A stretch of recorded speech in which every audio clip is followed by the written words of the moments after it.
we are actually going to be talking about how conventional agriculture is destroying the honey business.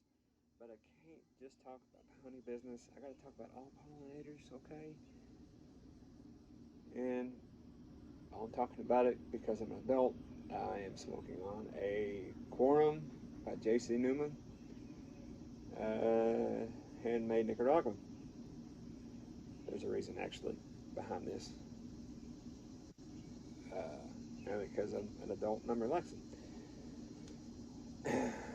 But way back when chemical fertilizers actually came on the planet, and the pesticides and the herbicides, farmers were told you could have this lush growth now. You could have all your problems fixed now. You don't have to do all this work, okay, to get the same results. What they didn't talk about is you have to put more on to get the same amount of product.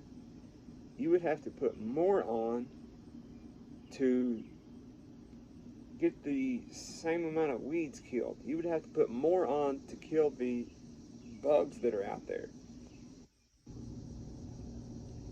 What's going on? Okay. Way back in the 1940s,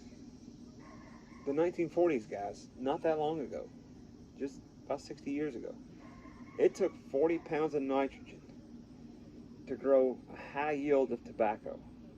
Okay, compared to today, where it takes 2,000 pounds of nitrogen to grow the same amount of tobacco. Now I know there's all like climate stuff, weather involved and stuff like that, but what's going on? When you put chemical fertilizer down, you bypass the soil food web. So you don't have the soil production going on, which means you're losing the organic matter, which means you're losing the water holding capacity of your soil, which means more nutrients are actually being run off and into our water. I don't want that, okay? What I want right now is just to relax.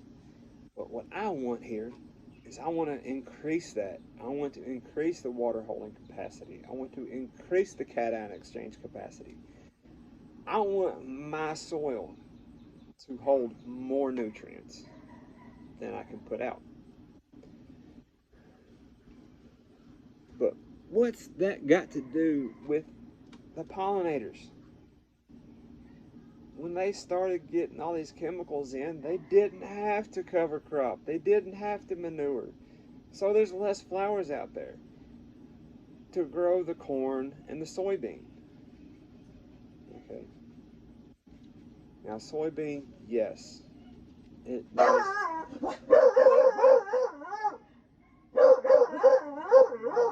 That's the dogs, and they found something. What are you two doing? The one there with the back turned towards, well, with the back turned right here, kind of is Jethro. That is Dash. If y'all follow me on TikTok, you already know who they are. Okay.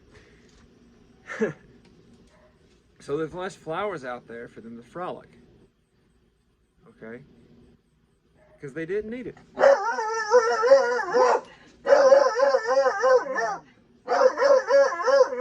Sorry. Hey! Hey!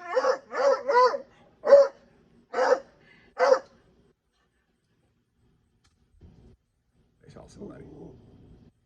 So they really didn't need it. How does this actually hurt? Are you done?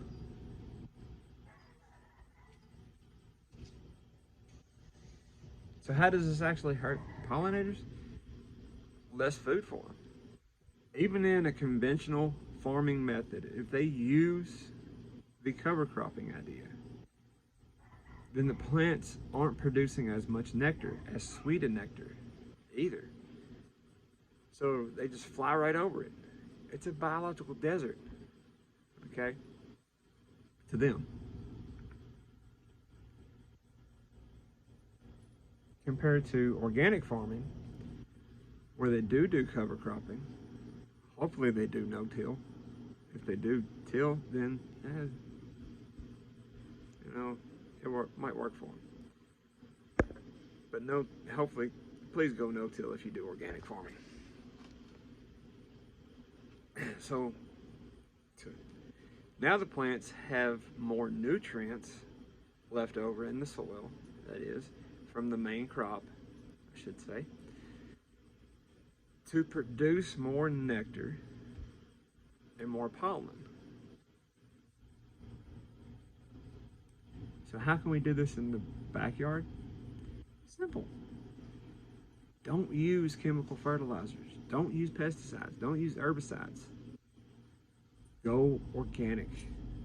Mulch your yard. If you want to, start a cheap worm bin. Okay? So, what if you don't have a backyard and you can't start a worm bin? You vote with your dollar. Okay? You want to see more organic products on the shelf? More grass-fed beef, more organically grown broccoli, more organically grown tomatoes, then buy that stuff. If you want to see more conventional products, buy more conventional products. Okay. All of this conventional farming is doing nothing. You're putting more on to get the same yield. And it's dumb.